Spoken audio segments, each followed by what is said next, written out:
Public speaking isn't just about delivering messages. Most people think it's just about getting on stage and starting to talk. But it's not exactly that. It's about creating connection. And the foundation of connection is for you to find a common ground between you and your audience and connect at that point. I used to think that public speaking was about me taking care of my script and everything that I want to talk about, and then just going on there, polishing and knowing my material. And despite no matter what anybody thinks, I just go ahead and deliver. But something happened. I figured people weren't necessarily engaging as I would have loved them to engage, as I hoped that they were going to engage. And then I learned the secret. Connection is built not just on what you know, it is built on what you share, how you share it, the sincerity with which you share it. And by finding a common ground, I could turn passive listeners, I figured that I could turn passive listeners into engaging participants. And that realization completely transformed the way I delivered my speeches, my approach towards public speaking. And today I am going to show you how you can also transform yours. Of course, if you are in the public speaking stage or you're in that space, what you want to achieve is that you speak and people get the message. And that's what I want to share with you today. So let's look at this way. I'm going to explore, let's try together. Let us explore 4 obstacles that can help you to find that actually stands in the way of you finding a common ground, and how you can overcome those obstacles and get your audience to effectively appreciate you, connect with you, and benefit from your speeches. So first is the assumption that you already know what they know, you already know how they feel, and you already know what they want. That's arrogance. When you assume that you already know what people want, you know how they feel, it's like you're just going to put it down to them. It's like we're putting people in boxes. And when you do that, you stop listening because you already have something you want to pass over to them. And that makes you to miss opportunities.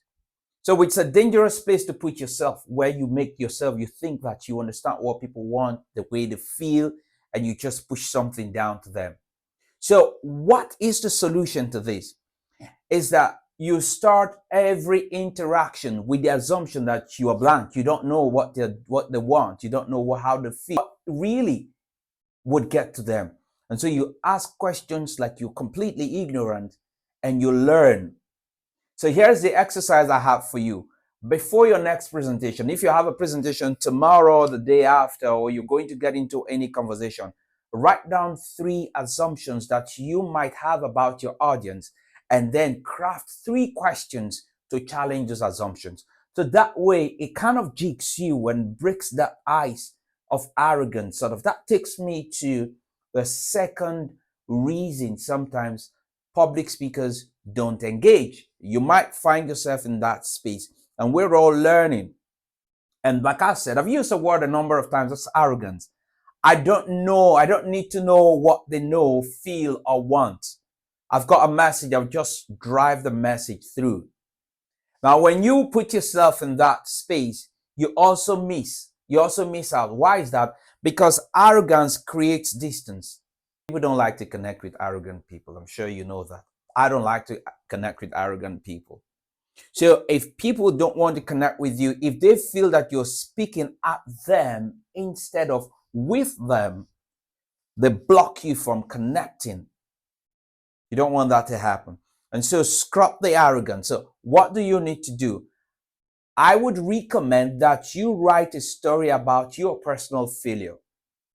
People connect with failure.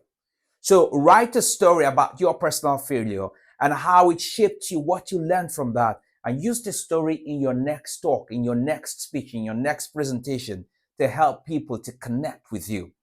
Because you approach your audience with humility and you share your vulnerability and focus on their needs, you connect with them.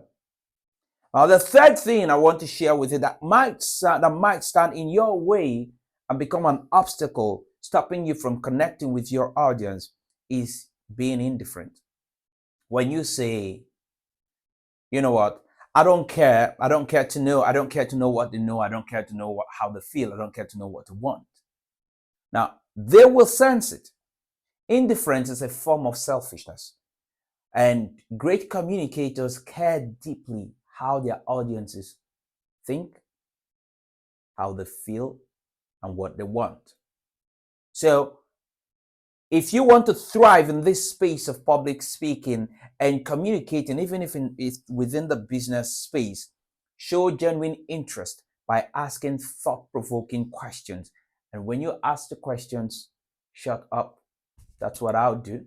Shut up and listen. And so here's the exercise I think this could help you to implement this. I'm suggesting is that you use the acronym FOR.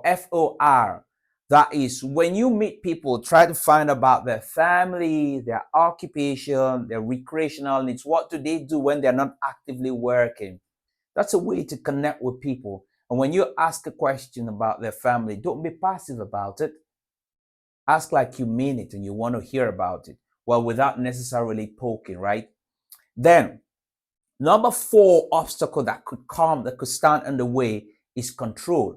When you say, I don't want them to know what I know, feel, or want.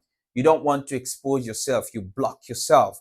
Now, when you withhold information, it creates distrust and it also prevents connection. When people feel like you're not bringing yourself out, they also tend to block themselves. So be transparent when you communicate with others, whether you're standing on the stage and speaking in public as a public speaker or you're communicating with your team at work. When you're open to them, it really does help them to connect with you. And of course, without connection, nothing necessarily happens. So here's an exercise I probably will put forth, and that is, why don't you think and probably identify one aspect of your message where you have held back?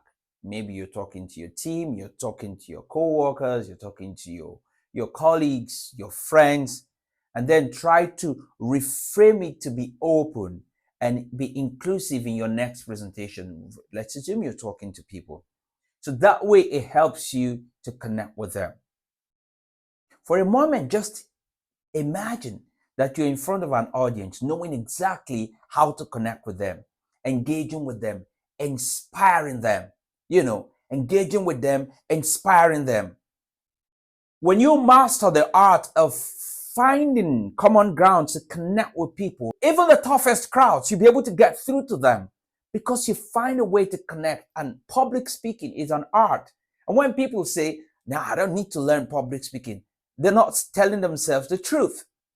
Now, if you're ready to go deeper and truly elevate your public speaking skills, I've got a webinar put together for you. We've entitled it From Fear to Confidence. Now, that's your next step automatically. I'd tell you that. I'd say that's your next step. What we've done, we've put together is to help you to see how you can master public speaking anxiety, the fear of connecting with people, being relaxed when you talk to them, find out, being a bit more vulnerable, tell good stories. How can you speak without fear, and the strategies that will help you to conquer stage fright? How you can turn anxiety into authenticity. How you can embrace public speaking in an authentic way. We've got all of that step by step. How you can calm your nerves when you are speaking on stage and you feel like, oh man, it appears I'm losing it. How you can enhance your craft on stage. How you can build the courage to speak and unlock your inner confidence and let the world hear your message.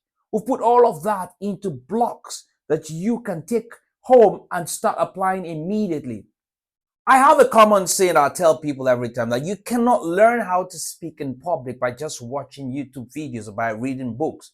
You need somewhere to practice. And we've created a system that would enable you to practice in a safe environment.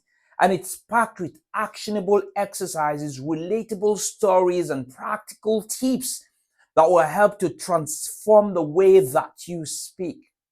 Now, if this really interests you, check around this video, maybe on the left and the right, or maybe at the bottom of this video, depending on where you're seeing this video.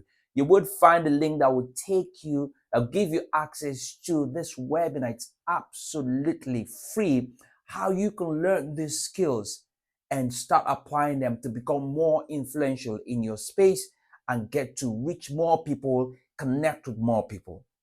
I hope this has helped you in some way and open your eyes to see how important it is to connect with people, whether you're in a corporate world, in your family, and all around you, and become more powerful. I hope to see you in that webinar. Do not waste any time. Click the link somewhere around this video or below this video and take action.